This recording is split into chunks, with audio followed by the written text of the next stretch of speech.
The shocking state of MMOs in 2023. What is this? What? There's an arrow here with WoW going. Is WoW on the up? Is that what he's saying? Elder Scrolls. Let's see what this video is all about here. 2023 has been an interesting year for gamers. We had the highs of Baldur's Gate 3, Diablo 4, and of course Starfield, and we had the lows of Gollum, Redfall, and Starfield. But in terms of the MMO genre, we haven't actually seen that much. What the f is this piece of shit? Sure, there's been a few expansions here and there, and of course we had the betas like Palea. Yeah, I've been watching the New World expansion stuff like on Twitch. It actually looks pretty good. Like, people hate on New World, but I think they've kind of turned that MMO around. It doesn't look too bad. Throne Liberty and Blue Protocol, but generally speaking, it feels like the MMO genre Amazon's is trying. in a shocking state. But don't panic, I'm here to help you. This year alone, I've played over 15 different MMOs, and with that comes a knowledge which almost rivals Josh Drive Hayes. In fact, hold that thought. Let me move my cam so you guys can see the dog. This feels so much more natural. So join me as I take a look at some of the MMOs I've played this year and the current state of them. And before I get started, just a reminder, if you do like what you see and you want to see more content like this, please like and subscribe. Of course. There is one MMO in particular that I'm super excited for, and that is of course Ashes of Creation. Now unfortunately, it's not like to be released in the next 5 years, so I decided to play the inspiration behind that title. And that is of course Arage. This game has had a lot of ups and downs, and some would argue mostly downs. Fundamentally, on paper, Arage has anyone played Arage? It has tons of character customization. You can tame and train your own mounts. You can construct and sail your own pirate ship. It even had... That was a feature that I kept saying that we would get in our pirate expansion. You guys remember when pirate expansion was like a big thing for WoW and it was going to happen, and I was so excited about it? I kept saying we were going to get shipbuilding. I'm not going to lie, that was one of the coolest ideas I ever came up with. Like dragon riding, but building your ship. Instead, it would be ship riding, like dynamically sailing the open seas. Yeah, it looks like this game already freaking got it, man. I wanted shipbuilding. The only thing we ever got that was even close to that was the shipyards and WoD, and that was...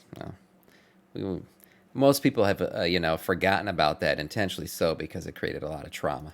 A unique player-run justice system where you could go to court and potentially go to jail. They have a whole pirate faction in this game? All the basics on top of that, which included heaps of questing, loads of dungeons, and of course, open world PvP if you're into that sort of thing. Sadly though, due to poor management by the devs, an overly aggressive pay-to-win system, and more owner swaps than a 20-year-old Ford Focus, the player population just dwindled off. The current player numbers are practically zero, so if you want a unique gaming experience in 2023, why not check out a dead MMO in the form of Arage? There has been community-driven projects to try and revitalise the population for Arage. One of significant note is of course Arage Classic, which are player-run private servers where they try and strip away the monetization and pay-to-win and keep Arage in its purest form. I'm still yet to try this out myself, but it definitely has piqued my interest. Fans of the game will also be happy to know that Arage 2 is indeed in development, and you never know, they might just get it right this time around. Overall though, does it say here? Who's the developer for Arage? I've never actually, I don't know anything about that game. XL Games? Is that the name of this article, or is that the quietly confirmed? Oh, XL Games. Okay, that is the people who make it. Yeah, Kakoa and XL Games.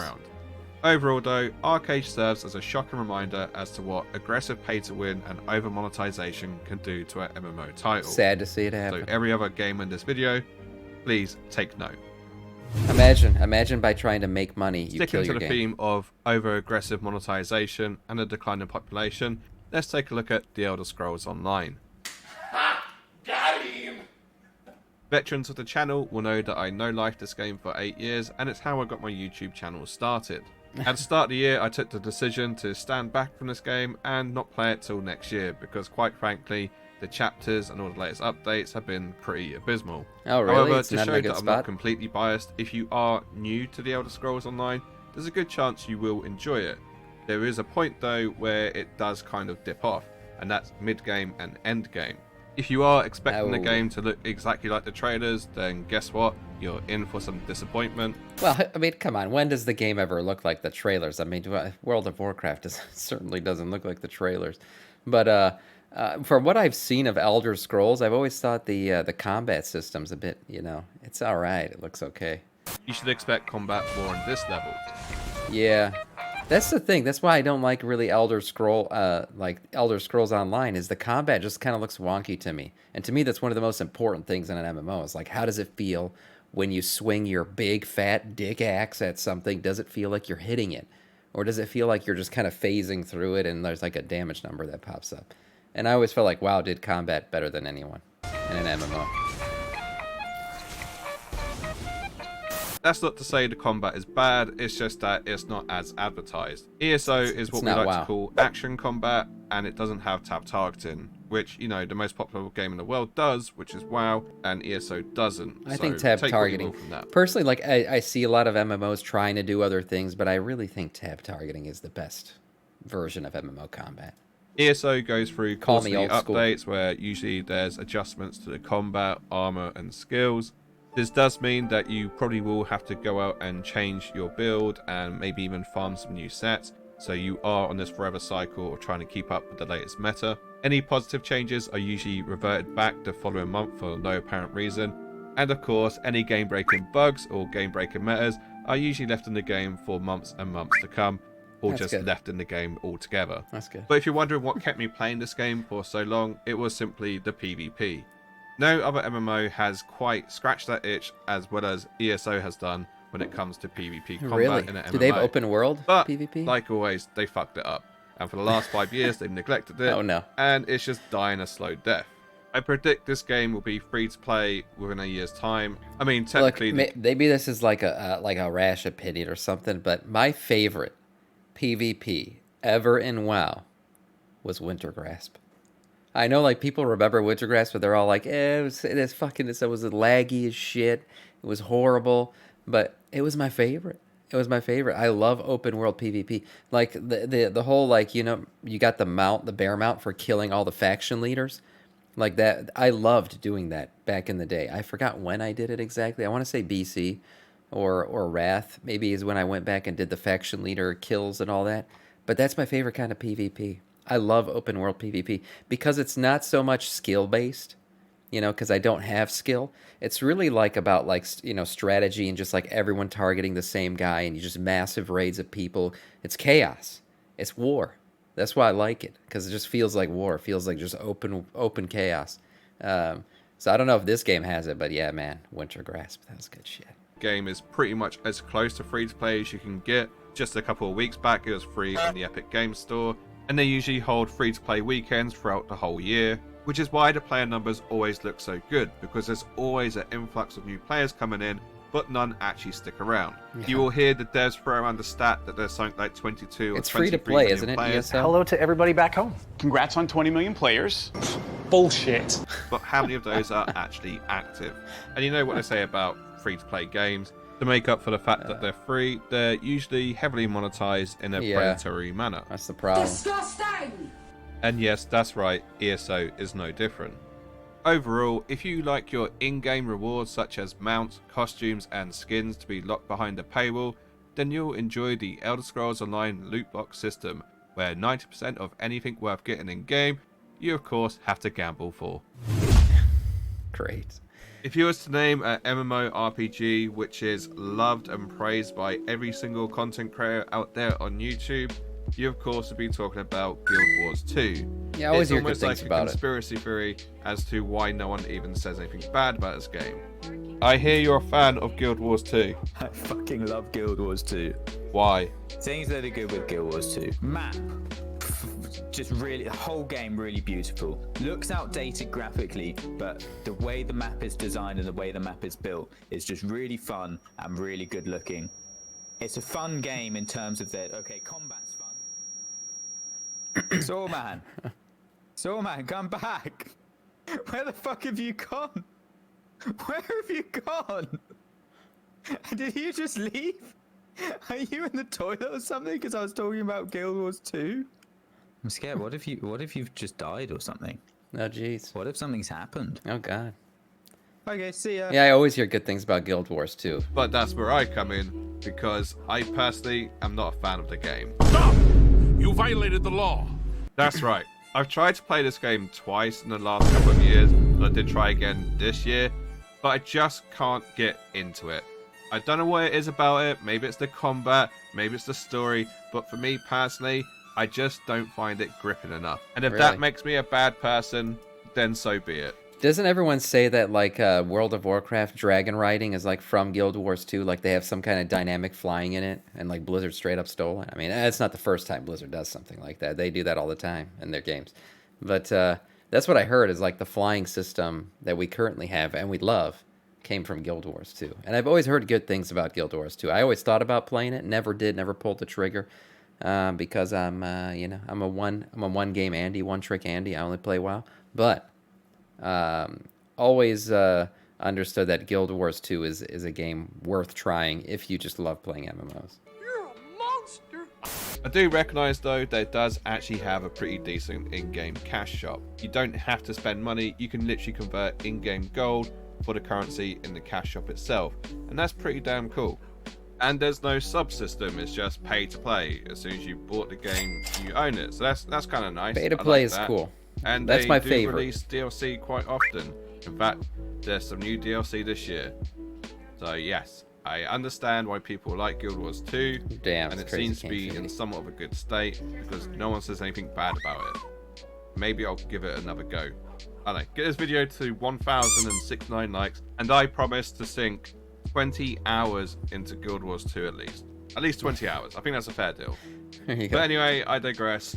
In terms of what state Guild Wars 2 is in, well, a lot better than most of the games on this list. What the hell? That guy just went to, like, Worgen form. If we're going to talk about the shocking state of MMOs, then of course we have to talk about New World. This MMO is nearly 2 years old, and in that time it has evolved from what was once a buggy mess to just a concerning mess. This year saw New World release its first expansion, which was Brimstone Sands. And best of all, this expansion was free. It was almost... Wait, Brimstone Sands? Didn't they release another one? How old is this video? No, this video is only 2 weeks old. Why? Did he not know about the other expansion? Or is it... Yeah, I don't know. But what I will say is New World's in a good spot. I think New World's in a good spot. And I give Amazon a lot of credit for not just giving up on it. I do. Amazon's really digging deep. They're making another MMO. They're like becoming the MMO manufacturers of the world. I don't know what it is. Jeff Bezos loves MMOs, I guess. But they haven't let this game die. They've been making it consistently better. And I haven't played New World since it launched. I played when it launched for like a month. But the new expansion, it looks really good. And like everyone I see playing it on Twitch, they seem to be enjoying it. So credit to them. An apology for releasing such a shitty game. However, as time has gone on, Amazon as a company have realised that they need to make money off this game, and quite frankly, the cash shop where you can buy just cosmetics isn't quite cutting it. I am never gonna financially recover from this. So as of February this year, Man, New I World missed that decided show. to add pay to win, and that comes in the form Tiger of King. a premium battle pass. That's right, ladies and gentlemen, you There we can go. pay to get ahead of your fellow players. And not only that, you can actually pay to skip ahead in the battle pass. But we're not done yet. How about you pay to get XP boosters as well? Nice. It's not technically pay to win, it's just pay to get up to speed. The in-game store content will not give players... I mean, it's essentially a level. I mean, WoW has the boost, right? WoW has the boost, so it's kind of the same thing, except this one just boosts your leveling speed. Basically gives you rested XP, from what I understand. It's fine.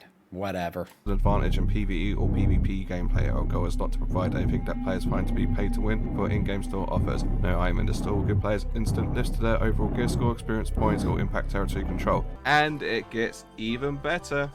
The new DLC is going to have some really cool features. This is what I'm talking about. The new DLC. This video is up to date. Yeah, the new DLC looks really good for the expansion. Overpowered or affect the game in a major way whatsoever. So, what will players be missing out on if they don't buy the DLC, can use mounts which costs now. as much as the game? You won't get access to a new weapon skill line, you won't get to ride on a mount, and you won't get the new heart rune, and you won't be able to access the old area that they now revamped.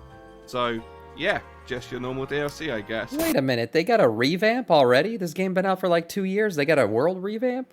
They got a whole zone revamped, and we've been asking WoW to do this for...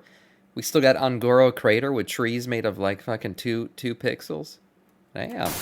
The sad thing is, I kind of expected this. I did point this out in my review of New World at the start of the year, that it's very likely they will go down a monetization route because they do need to make money. And sadly, for most MMOs, their business model is simply to add pay to win. Or as I like to call it, pay to be overpowered for a month or two before the devs decide to nerf it and balance the game again. They are also adding a new PvP arena for 3v3 and Outpost Rush, so that's something to look forward to. Cool. But the thing the game is lacking the most is just bigger servers, or a mega server. I mean, come on, wake up, it's 2023. Can we not have more than 2,500 people on a server? I mean, aren't you supposedly on Amazon Web Services, which are the best in the market? Right, I thought Amazon had the best servers in the world. Dude, that would help New World a lot. Like, if Amazon really focused their resources on making a mega server...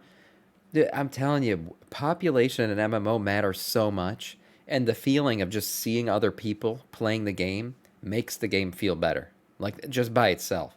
I guarantee it, like just creating a mega server would help this game so much, and Amazon should be the most capable of doing it. They literally have the best server tech in the world. Yeah, they got to do that. In terms of player population, it's always fluctuating. I'm sure the new DLC will bring us some fresh blood, and hopefully they'll stick around for longer than a month, but we'll find out, I guess. Despite the blatant pay to win, I am going to probably buy the DLC and play the game. Yes, it is a bit of a shocking state for the game, but do you know what? It's worth a go. I would say it's not the most shocking out of all MMOs in this video. Next on the list is Embers Adrift, which is a classic MMORPG which was released last year. It started off as a Kickstarter and had quite the rocky development cycle, but it did eventually get published. It's one of these. This game is full PvE with no PvP whatsoever, and they don't intend to change that. Geeks, bruv. I was like, what the fuck is this? It describes itself as a low fantasy RPG, so essentially there's no magic or wizards or any of that jazz, and funny enough, it's also quite low spec because it's using the Unity game engine. Jeez. You won't be able to find this on the Steam store. You have to purchase it directly from the Embers Adrift website. So in terms of player numbers and popularity, I really honestly couldn't put a number on it. Stop! He's already dead. It could be anything from 300 to 3,000. I just don't know. And there were some price issues at the start, which I was quite vocal about. Essentially, when I played, it was like a £40 price tag for the game itself, and then a subscription on top of that. Wow, they it's got a changed sub around now, too? so you can do a one-off payment to play the game, and the subscription is optional, which gives you some benefits. Which is kind of, I don't know, a bit of a grey area, because if they're giving you benefits for a subscription, and this game tries not to be paid to win, then it's a slippery slope from there. Yeah. It does focus more on the social aspects of MMOs, which is nice to see. So I think you gotta either have a sub or not have a sub, and if you're not WoW, you're probably your best bet if you really want to be successful is just buy to play. You got to go buy to play, and then you just release expansions every once in a while, or some DLC or something, and you make your players buy that too. That's the best way to stay away from pay to win, because if you have an option for a sub, and you're like gating a bunch of stuff behind a sub, it just creates like this feeling, well, it is kind of pay to win. So if you are a solo player, you probably will struggle. Credit to the small dev company that made this game, though. And RuneScape, there's a chance you might. It doesn't look horrible. Personally, though, this one wasn't for me. But I'm glad to see that the developers changed their price model and have even done a free play weekend. And of course, with the drama around the Unity game engine, who knows where this game will be next year. All I can say is, if there is a free to play weekend, it might be worth checking it out before you can't. Neverwinter. With the massive hype and popularity around Baldur's Gate 3, I wouldn't be surprised if some of that rubs off onto Neverwinter, which is of course an MMO based on the D&D franchise. This MMO is almost 10 years old and is available for free on most platforms. The keyword obviously being for free, so guess what? It is heavily monetized. Yay. I didn't actually mind the combat in this game, and I felt like it did have some good mechanics, but unfortunately, the monetization is just so much in your face, I just didn't want to play this game anymore. This game is published and developed by Cryptic and Gearbox Publishing, who are just renowned for being very in-your-face with Star monetization. Trek Online. Oh my God, City of Heroes, man, City of Heroes. I wanted to play City of Heroes as a kid so bad, right? And it was first City of Heroes, then they came out with City of Villains, which essentially created like a Horde and Alliance in that game. I actually thought this game looked so good. I wanted to play. Did anybody get into City of Heroes? I actually remember buying it and like trying to play, but the PC we had at home sucked, and the graphics were kind of like updated in this game. So back then, so I couldn't really run it that well. It wasn't working too well. So the game was janky. I never ended up playing it. But I can't believe they made that. They made Neverwinter. Okay, Star Trek Online, Champions Online. It's very in your face with monetization. Practically within the first 8 seconds, I don't remember monetization because, like I said, I barely played it. Which you can't open unless you pay to actually open it. But it will sit there in your inventory, just staring at you, going, "Ooh, open me, oh, nice. come Open on, me, cheap ass, open me, please." And apparently, according to the comments section, there are ways around this. You can apparently buy this with in-game currency. It's just going to take you like 6,000 hours or whatever the number is for you to be able to be at the point where you can buy stuff with in-game currency. Yippee. Players hungry for more Baldur's Gate lore might actually enjoy this title, but I'll be honest, it might just be easier to read a Wikipedia page. Lord of the Rings One of the most Online. shocking titles I played this year was Lord of the Rings Online, and not for the reasons you may think. It is indeed another MMO based on a popular franchise. I don't know what everyone was smoking 10 years ago, but apparently this was the thing to do. So why was this game so shocking? Well, simply put, despite its age and the fact that it looks very dated, it was a lot of fun to play, and there's a lot of groundbreaking mechanics which aren't in I still honestly credit a lot of success in World of War. Now the game World of Warcraft is amazing. That's why it was so successful. But I credit also the success of the Lord of the Rings movie franchise a lot for people playing WoW. It was one of the reasons I wanted to be Legolas, man. I wanted to be Legolas, so I went and looked for a fantasy game to play where I could be Legolas, and World of Warcraft was right there waiting for me. And I feel like it was a lot of people's first introduction to fantasy universes. And so it made the transition into WoW that much easier. I mean, Lord of the Rings was MMOs. You have the ability It'll to always change the be landscape difficulty, which basically means if you are finding Overland boring and that mobs are just dying from one hit, like every other MMO out there, then you can actually change it to make it more difficult, at the same time allowing you to earn better rewards and bigger experience. Right, but the I heard game's about main like a focus hardcore is its mode or something. storytelling. If you are a Lord of the Rings fan and you just want to soak up some lore, then by all means jump into this title. There's more than enough expansions which you can dip into, and another surprising feature is that the monetization isn't overly aggressive. You can actually earn in-game currency just by playing the game. And I have to say, it's very similar to how Guild Wars 2 have done theirs. But one thing I did call out on my review at the start of the year was simply the fact that if another Lord of the Rings MMO comes out, then it might be curtains for this one. Yeah, I would imagine people splitting. Amazon is supposedly working good old on Amazon, the savior of MMOs. So after initially saying that they've cancelled their Lord of the Rings MMO, yeah, they said they cancelled it. They've actually come back to say that they're going to try again, and that is now back in development. There you go.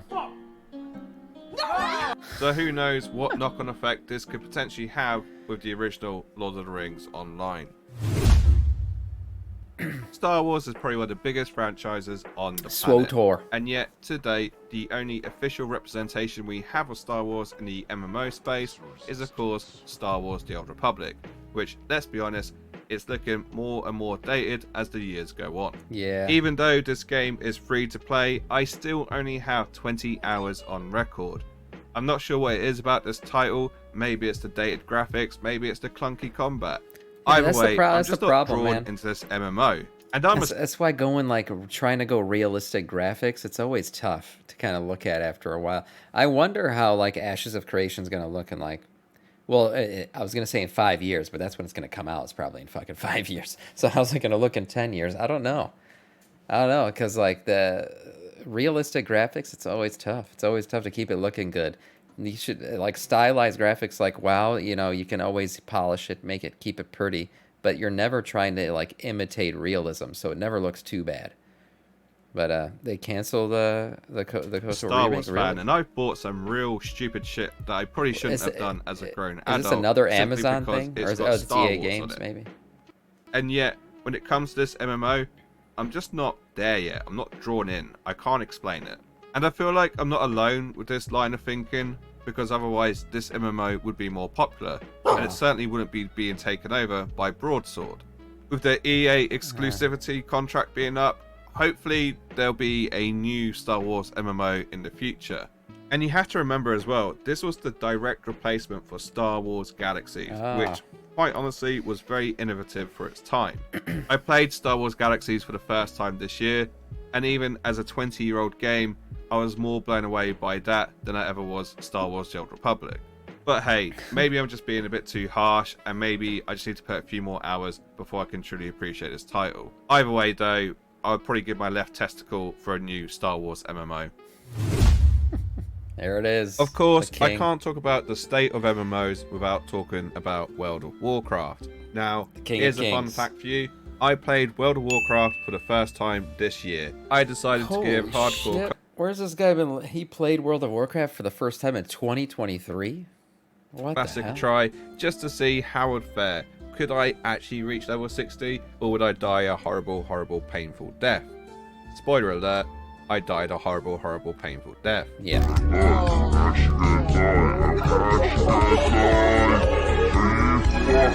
Fucking loud.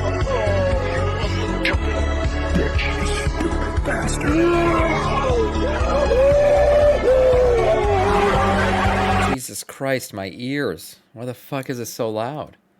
It was very emotional. What's impressive about WoW for me is the fact that it's still #1. It's still the #1 MMO to play. No Some king rules games forever come unless close your to name it, is WoW. But let's be honest, WoW's probably going to be up there for a few more years. Yeah. The fact that WoW Hardcore Classic managed to emerge as the most popular MMO this year kind of tells you where the state of the other MMOs actually are.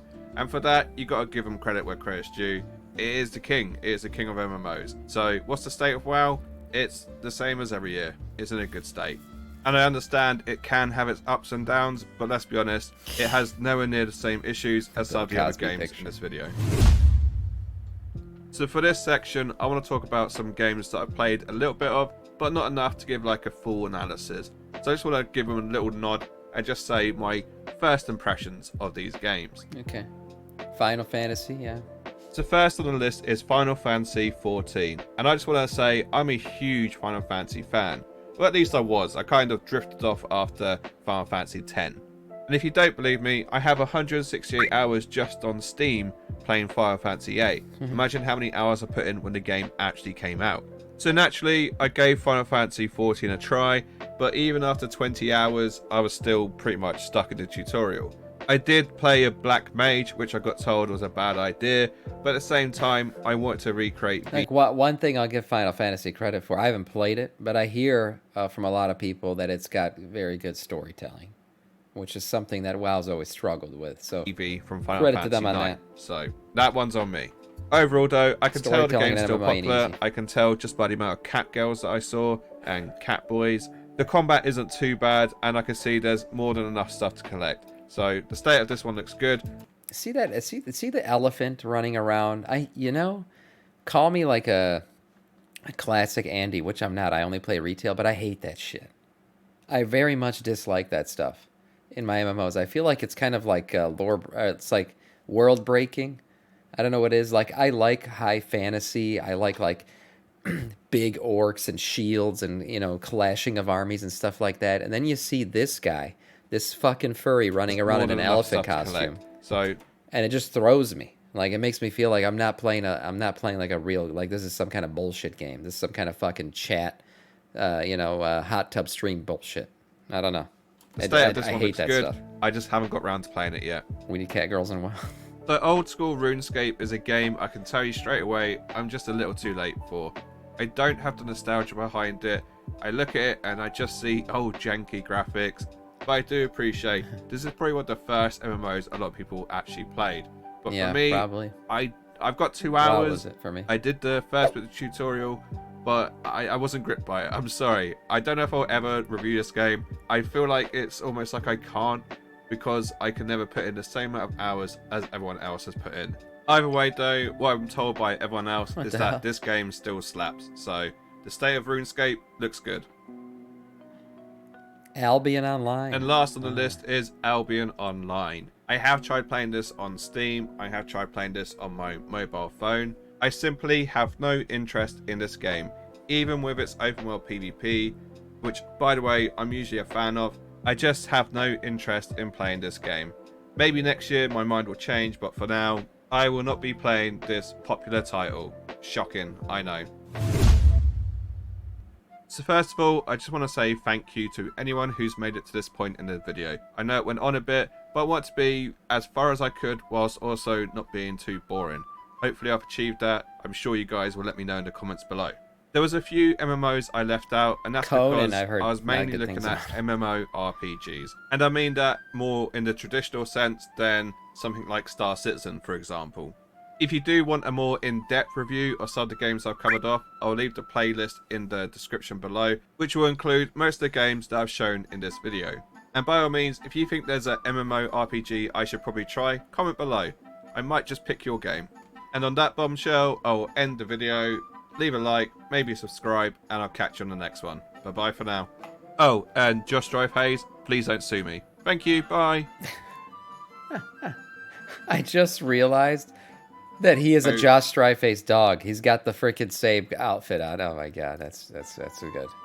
There you go. Yeah, good video. I enjoyed that. I don't know. It was insightful. I can't like or anything. The entire page is blank. It's weird as hell. But very good video. I would love to like it and subscribe, but I'll have to go back to his channel later and check it out. Good stuff. Good stuff. And yeah, of course, MMOs, you know. WoW is still king.